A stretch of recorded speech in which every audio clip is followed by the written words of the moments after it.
Kecemburuan, iri hati, dendam, dan ambisi yang tinggi membuatnya lupa diri dan melakukan apa yang dia inginkan untuk tetap menjadi seorang penguasa. Tak peduli berapa banyak kerajaan yang menjadi korban atas kelicikannya.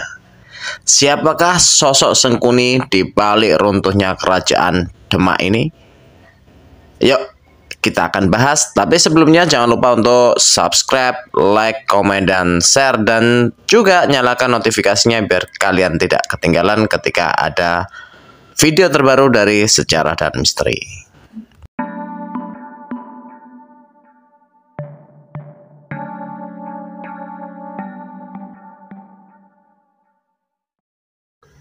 Halo, assalamualaikum warahmatullahi wabarakatuh, sahabat sejarah dan misteri. Ketemu lagi dengan kita di video terbaru, dan kali ini kita akan membahas sebuah episode atau topik yang jarang sekali dikupas oleh konten kreator lain ya.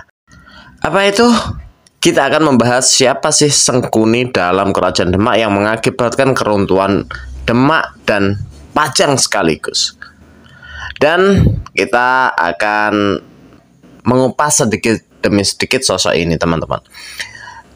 Kita tarik ke belakang dengan berdasarkan pengambilan dari naskah Mertasinga, yaitu terbunuhnya Sunan Kudus oleh Dipati Wisesa atas perintah Pangeran Rajanegara, dan kemudian Arya Penangsang marah menyerbu Kudus, membunuh Dipati Wisesa, dan Prabu atau Pangeran Rajanegara ini bisa meloloskan diri dan meminta perlindungan dari Pajang. Lalu siapa sih sebenarnya Pangeran Rajanegara ini? Ya, Pangeran Rajanegara ini disinyalir adalah anak dari Sunan Prawoto. Dia bernama Arya Pangiri. Dan Arya Pangiri ini tercatat sebagai menantu Sultan Hadiwijaya ketika dia berkuasa di Kesultanan Pajang ya kawan-kawan. Oke, kita akan memfokuskan diri tentang Arya Pangiri ini. Ketika Pajang memenangkan pertempuran dengan Jipang, maka Sultan Hadiwijaya itu mendeklarasikan Kesultanan Pajang itu terlepas dari Kesultanan Demak. Ya, ini bisa dimengerti karena Hadiwijaya tidak mempunyai keturunan terah dari Raja Demak, yaitu Raden Fatah.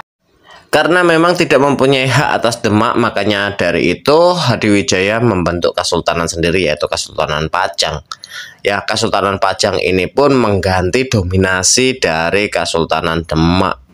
Singkat cerita, Arya Pangiri yang berada di Pajang selaku orang yang mempunyai darah keturunan Demak asli ya, itu dinikahkan oleh putri dari Hadiwijaya, yaitu Gusti Ratu Pembayun. Ya, diangkatlah Arya Pangiri ini menjadi menantu dari Hadiwijaya. Lalu pergolakan politik antara Jipang dan Mataram, Danang Sutawijaya ini pun sedikit memanas karena melihat perkembangan dari Mataram yang pesat, perdagangan ekonominya juga pesat, masyarakatnya pun juga semakin lama semakin terlatih ada perasaan iri dan khawatir, curiga lah dari Arya Pangiri. Dilaporkannya semua tindak tanduk dari Sutawijaya ini kepada ayahnya. Tapi Hadiwijaya yang pada saat itu sudah merasa lelah dengan perilaku kehidupan politik dan mau merubah kehidupan di Mandito, dia sudah tidak mau memikirkan itu. Biarkanlah Sutawijaya itu dengan kehidupannya. Dan sampailah ketika Sultan Hadiwijaya wafat atau mangkat, ditunjuklah Arya Pangiri sebagai Sultan Pajang yang baru, menyingkirkan anak dari Sultan Hadiwijaya sendiri, yaitu Pangeran Benowo. Ya, disinilah anehnya, apakah ada trik-trik tertentu dari Arya Pangiri untuk merebut kekuasaan dari Pangeran Benowo untuk menguasai Pajang atau bagaimana? Ya, kita nggak tahu. Tapi yang jelas pada era setelah Sultan Hadiwijaya wafat itu Arya Pangiri yang menjadi Sultan baru, dan Pangeran Benowo yang merupakan anak dari Sultan Hadiwijaya yang asli itu malah tersingkir menjadi Adipati Jipang Panolan.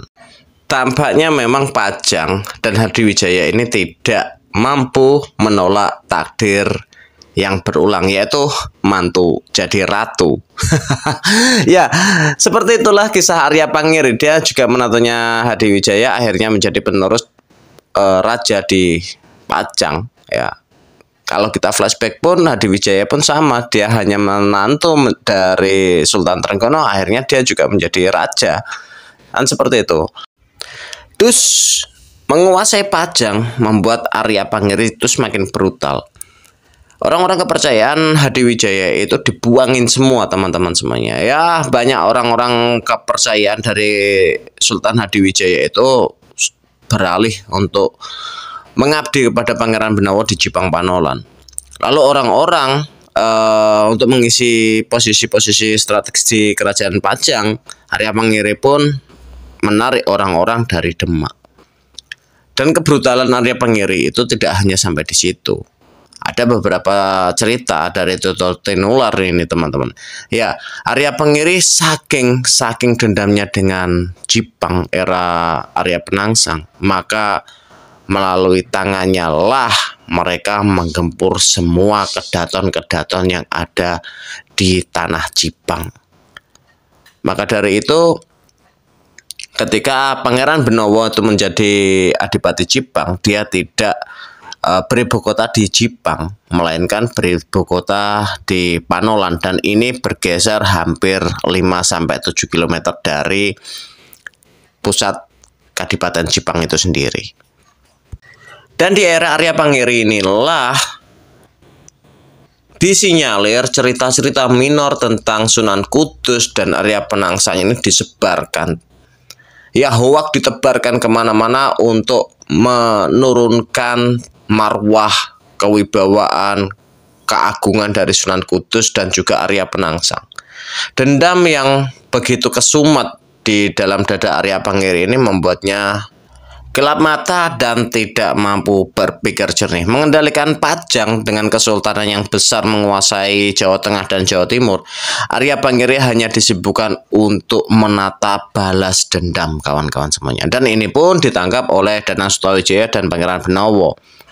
Mereka akhirnya berkoalisi nih, Pangeran Benawa dan Danang Sutawijaya ini beberapa kali bertemu dan membahas bagaimana enaknya untuk menyingkirkan Arya Pangerie ini.